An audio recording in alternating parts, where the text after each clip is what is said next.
Eric, Look at Uncle G. Hi, where Uncle G. where are we at? Hi, Uncle G. Strasburg. That's right. Be careful. I don't want you to be anywhere near those trucks or cars, okay? No, that's lorries.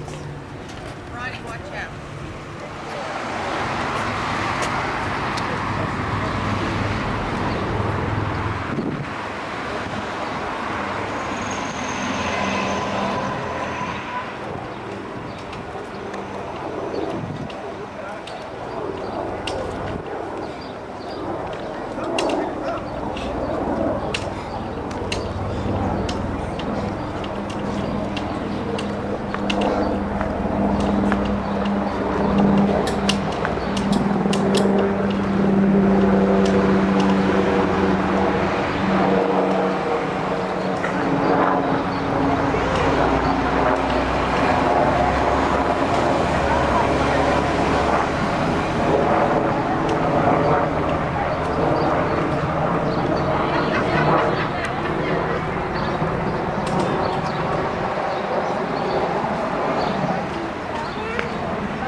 Yes. Sit down and couple buildings on your right. You'll see it on your right hand Past side. that building there, the yellow building. Yeah, these buildings here. Couple buildings down. They'll be on your right.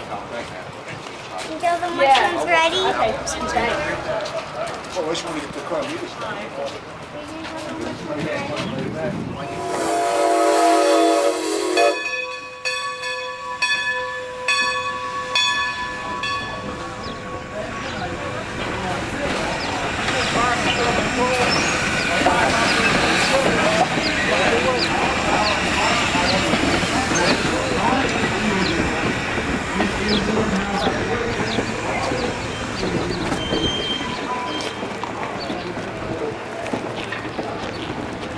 Where that little baby train could come past us, they just showed it. Here it comes. Here it comes. 1925. We have another one here. Over here.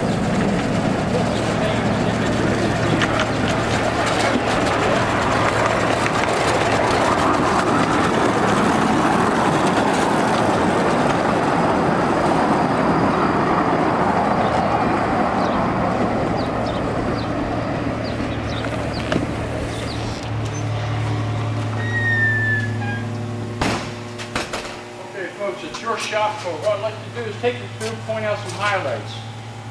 You're welcome to walk around and look, and I'll float around once we take a quick walkthrough and try to answer any questions you have. This is our machine shop area. So about 5 years ago, no machine tools were allowed in here that went past the steam era, late 50s. And then we have an order of like 5,000 fake rivet heads. 3,200 rivet heads. 200 stay bolts to this side and 500 stay bolts to that side. And finally relented and started going CNC. So now we have 2 camps here. The modern machinists who can do all the computer and AutoCAD and figure everything in the electronic area, and the old-time machinists that do everything by hand. There's plenty of work for both camps, and they seem to get along really, really well most of the time. I don't know if you're aware, we are a for-profit railroad. We have no volunteers. First time in more than 50 years we accepted a grant situation for our freight service. Our freight has increased by over 1,000%. Grain, biodiesel fuel, soybean, lumber products. We got involved with the grant situation and allowed us to replace our old bridge, which could take away from modern freight cars. Do our interchange out of Lane Place, improve that, and so keep track out here and other improvements per freight. The beauty of it is, casting train gets to run on the same things, and still it stays separate from accepting grants. So we make a lot of parts for the railroads. Are you familiar with a pop valve or a safety valve? Have you seen? Has the fireman done a poor job of regulating his fire and pop safety up there today yet? He did. Did you all see that? Yeah. Not supposed to do that. What happened, the passenger was late in holding up the train. Okay. It wasn't his fault, right? Yeah. Absolutely. Here's some rough castings, just starting to be machined. We make a couple different sizes of safety valves. They call us up or send us their old ones. We tune up the old ones or shot. We'll take our rough castings and custom make them. We make firebox doors. We make injectors, basically the pump that, or the injector pulls the water out and refills the boiler.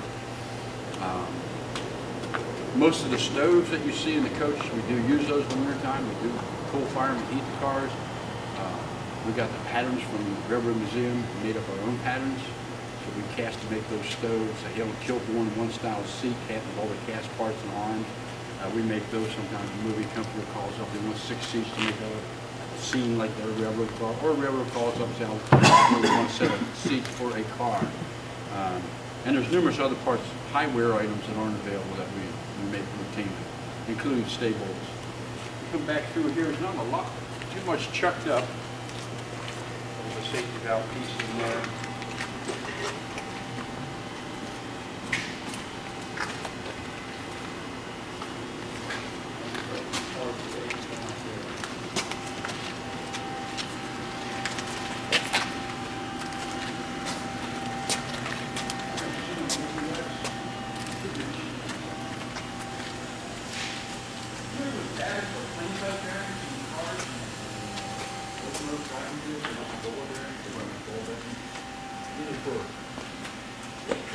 They could be for a truck or a small locomotive that's a little larger than a car.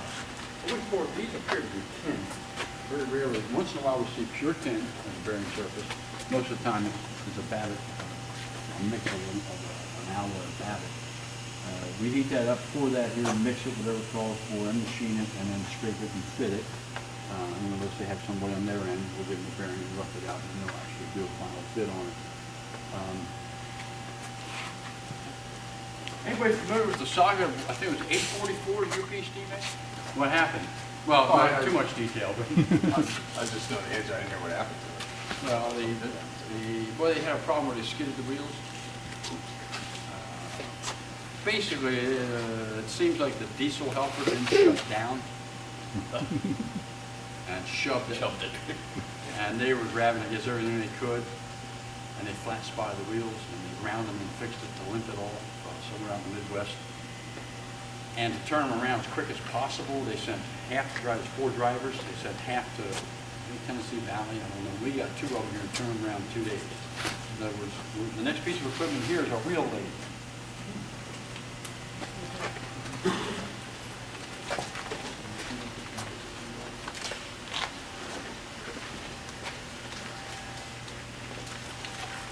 This is early turn of the century piece of equipment. This is specifically made for railroad driving wheels, specifically steam engines.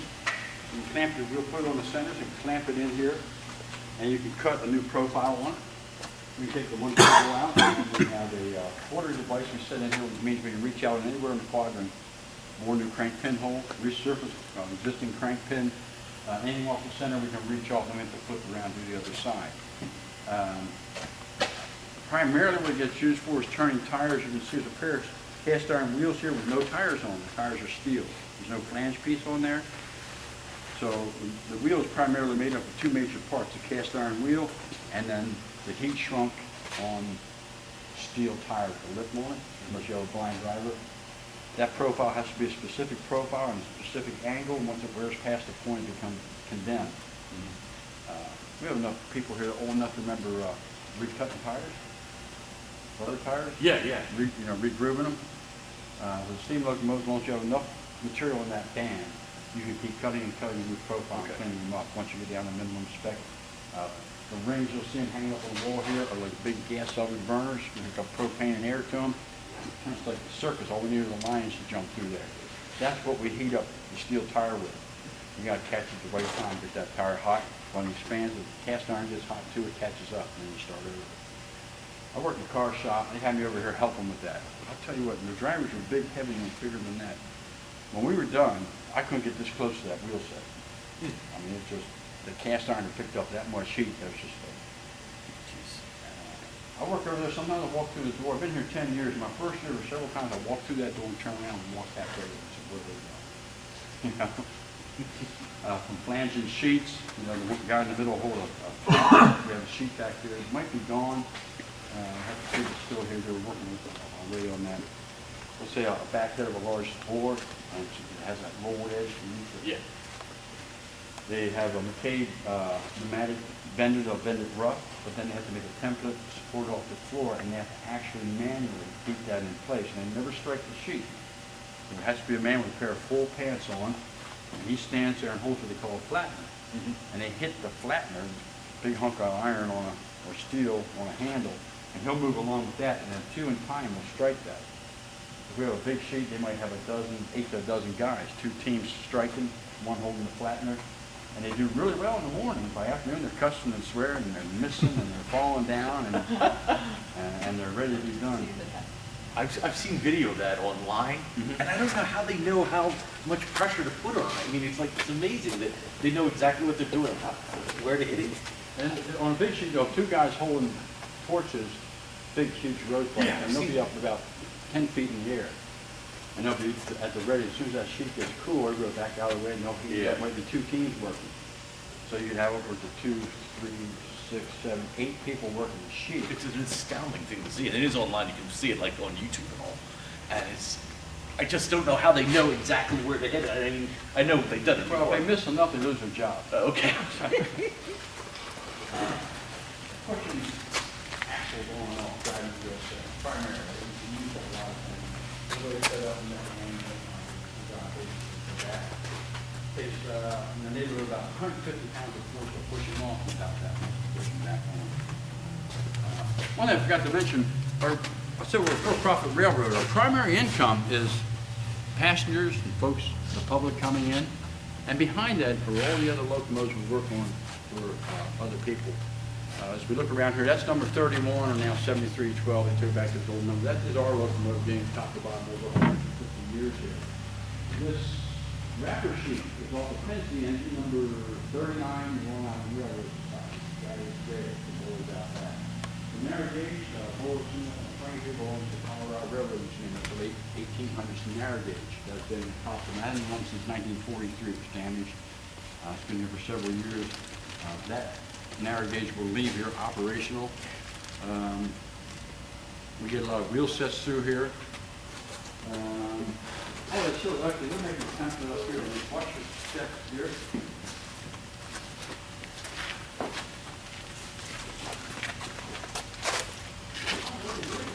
They were working on it. You can see this is a tube sheet out of a boiler.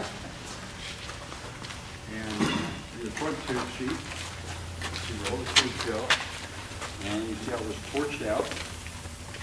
We're going to create a new tube sheet for them. You can see numerous welds. I'm not familiar with exactly what's wrong with it. Actually, it looks pretty good to look at it. My assumption is they need a new tube sheet. And they're doing their calculating and whatnot and getting it into AutoCAD. This is like 1893, 4, 5, something like this. This is the Rio Grande Southern number 20. As I said, it was condemned to run in 1943. And you can see this weld here, relatively new hot rivets, and nearly at the top is another weld. What happened is it derailed, fell over, and struck a rock. Once you lose a perfect, near perfect circle, it pops in and out. So where it's cylinder shape, the forces of the shit is even. When it gets back and leaves that circular shape, all those welded pieces, they're all stable when in the firebox. So it has to be stayed for support, inside or outside. So they brought it, a gentleman out there says, look, I got $400,000. I'll give it to you to start this project. Only string it has to go to Strasburg. We said, okay, no problem. Well, we chewed that up 2 years ago, and we chewed up another 100,000. We chewed up another 200,000. It's going to be a lot of money for some. But they'll have a very early narrow gauge from out west. We're building a new stainless steel tender for it. We did Another narrow gauge a few years ago, 348, Rio Grande, Rio Grande something, Rio Grande Southern, Rio Grande something. 346, I believe it was. We made an all-new stainless steel tender for that. And one thing that's unique here is in the modern day, back in the time of steam railroad, there was no commercial welding. There's no welding. Everything's hot riveted together, like the Empire State Building, all our bridges, pre-Second World War, virtually everything was mechanically held together with rivets. And they're still far superior to a lot of techniques. But in the modern day, we can weld. Back in 43, they wanted to fix it. They would have to make a whole new barrel section, separate it, put it in, and rivet the whole thing. Since we can weld today, we just had to take out the damaged part and we can weld it in. Once we have that welded, we have to have come up from Philadelphia. They come in here at night and open air x-ray. And I've been here in the summertime to standby. The last train runs at 7, so I'm here at 8 p.m. And they cordon off all the doorways. We've got put on like moon suits so they open powerful x-ray. There's another bay over there. They told me in one evening, please don't walk up and down outside the building over there. No problem, they're shooting x-rays this way. I know they picked up on the run from the direct trouble for going to be for Arkansas, but using the football system for years.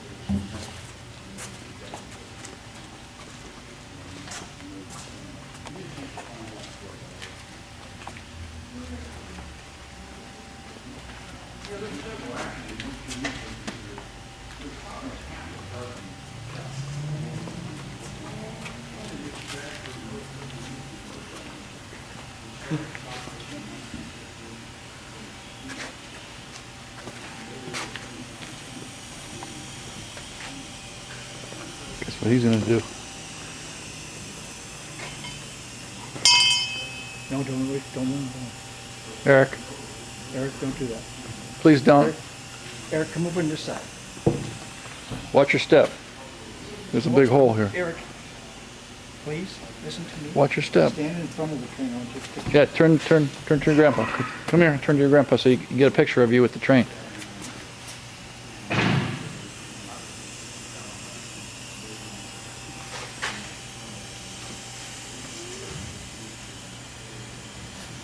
Watch your step.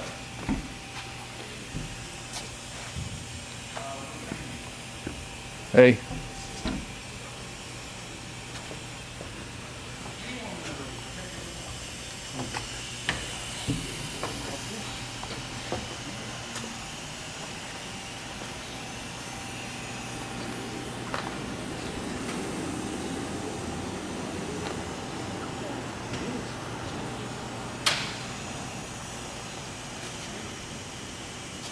Yes, it is. Yeah. Can you tell me a story about that? Coupler ride?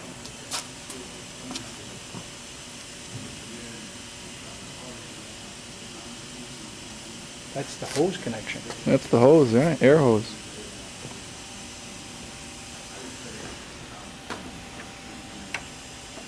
Can you explain how that coupler works, Eric?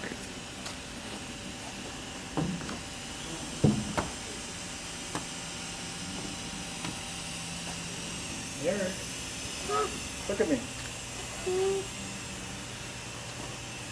I think that's what we need in the backyard. Yeah.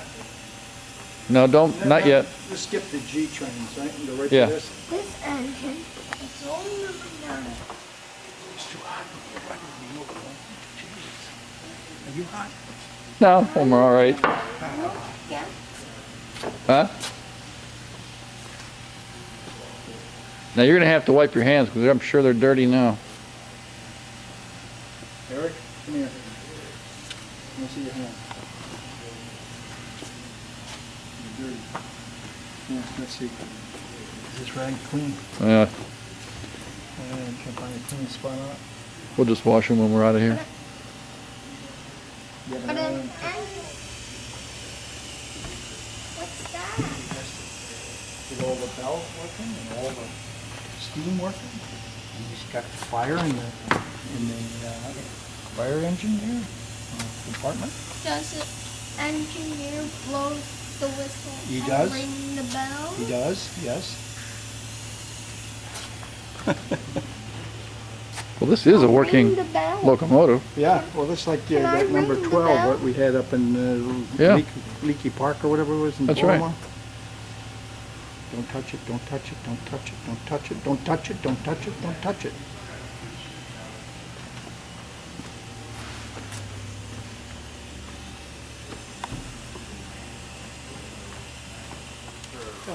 Could not make the platform in Grandma wants me to take pictures, I can't. Sure. All right.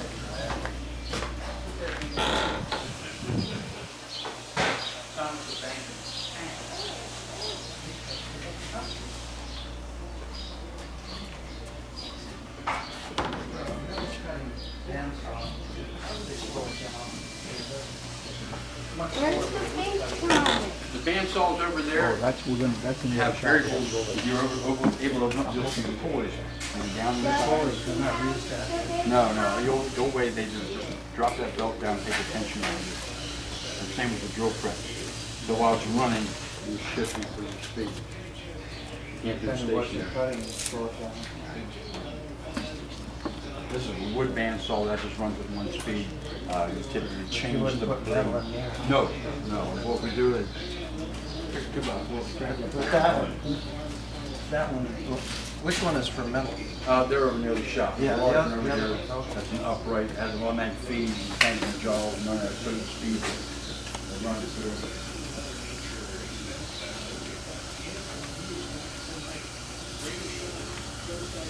We rebuild our own wheel trucks here and whatnot. Early on, it said there's no roller bearings, no ball bearings in the age of steam. It's all plain bearings. What I mean by that, I showed that plain half-round bearing. Plain. Rare to Western Maryland. Mom and Pop, Maryland, Pennsylvania. This lady has wooden trucks. That's the it's a very early coach. It's a short coach, and it also was in the movie with Liz Taylor, Raintree County. Don't look it up. It's a horrible movie, I'm told. It's one of those things, actually, I looked for it on YouTube once, and I found the movie, and I kept looking for the car in it, and I just kept fast forwarding, and it's like, it was so awful, I had to stop watching it. Oh, Hello, Dolly's not a good movie either. It's just, No, I had satellite TV, and I never saw it. Just with Hello Dolly. yeah. We put it in and rebuilt it.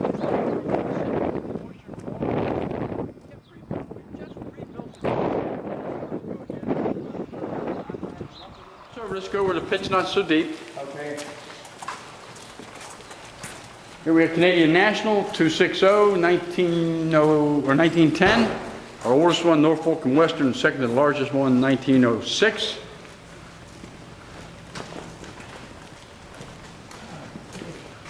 Look at that. There's See 475. Thomas first? Eric? You will see Thomas first? Careful. If everybody cross over, you cross over here. Now, I was standby about every 6 months, about twice a year, I get 7 days in a row. I happened to hit Christmas about 6 months ago.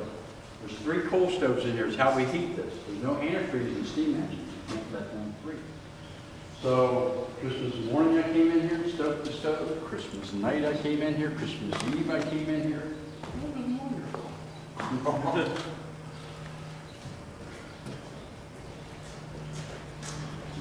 Come across here and get a closer look at these locomotives. While you're looking at them, do you see an appliance, see something on them, or you have a question about the mechanical part of it, or what you're looking at, what's this thing here?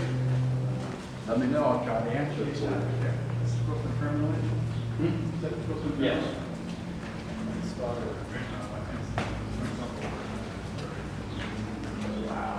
Some of the people have a hard time determining the comments, and I'll say something. Don't go there. Yeah, like that.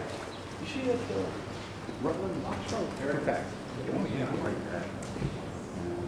So, without this locomotive running,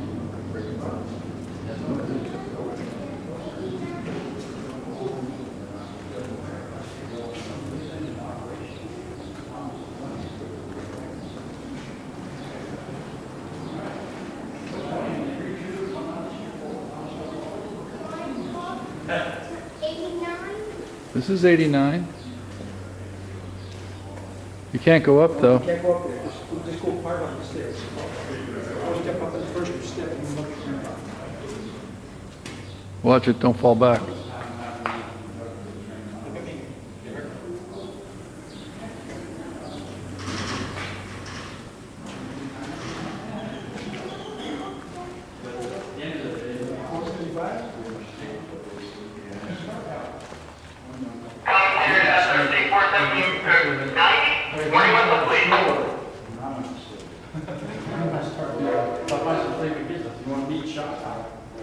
We'll get a picture of their kids coming down and the conductor coming down. To what extent do they keep the rails level and not even, you know, Percentage of rise and those grade. things go over?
I can stop. The entire world. It was given to the Strasburg Railroad Company by an act of the Pennsylvania State Legislature on June 9, 1832. For well over a century and a half, our little railroad has been serving the community of Strasburg without cessation. This is definitely not an enterprise which sprang up overnight. Many generations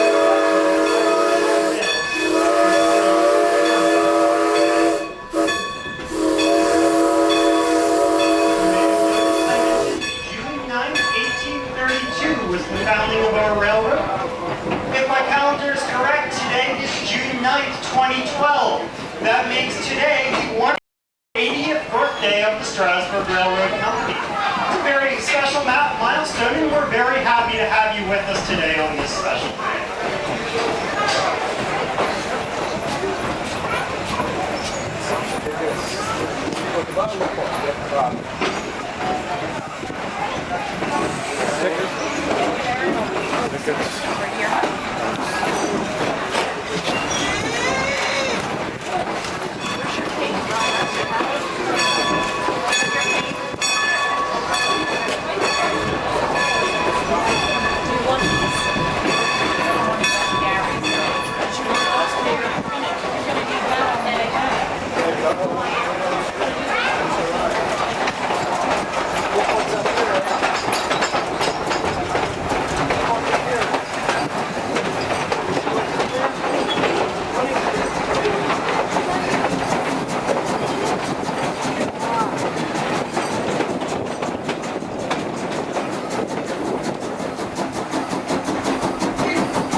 That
was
It's way up there. Could I go this? I want to go to 88. Why are you on that? Why are you on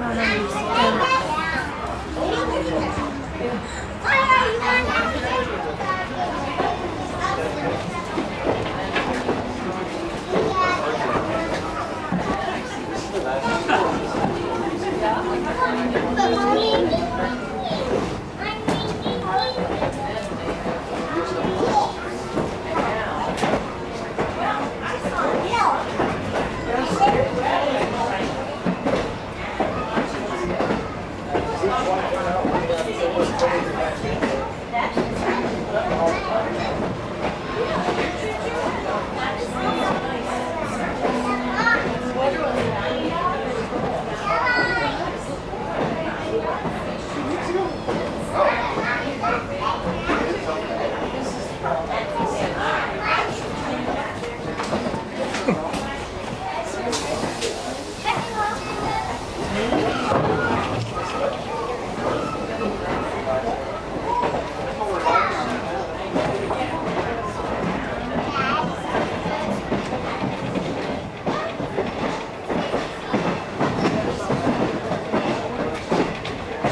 fun and enjoying it here, please be aware that this is your stop.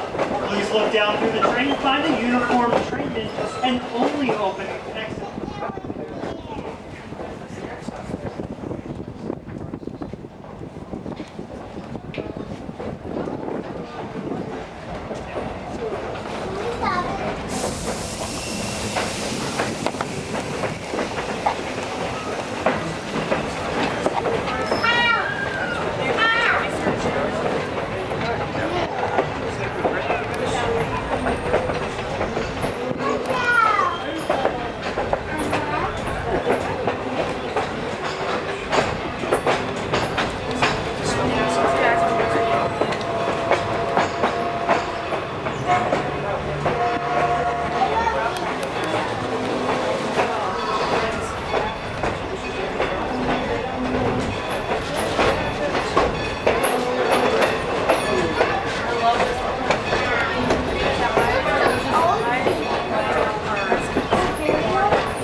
Fun, huh?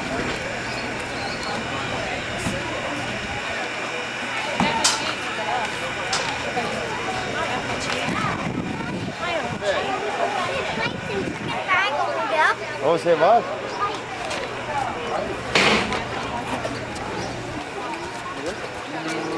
Take it, you want?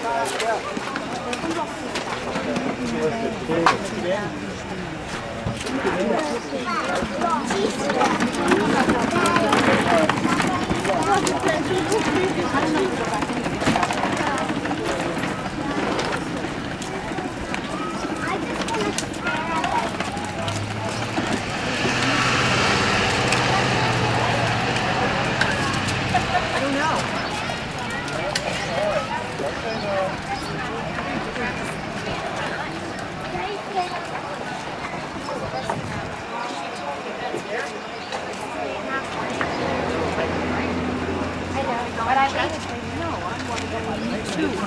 Them to sit here and wait for us. Can you sit here? Eric, you have to stay with Grandpa.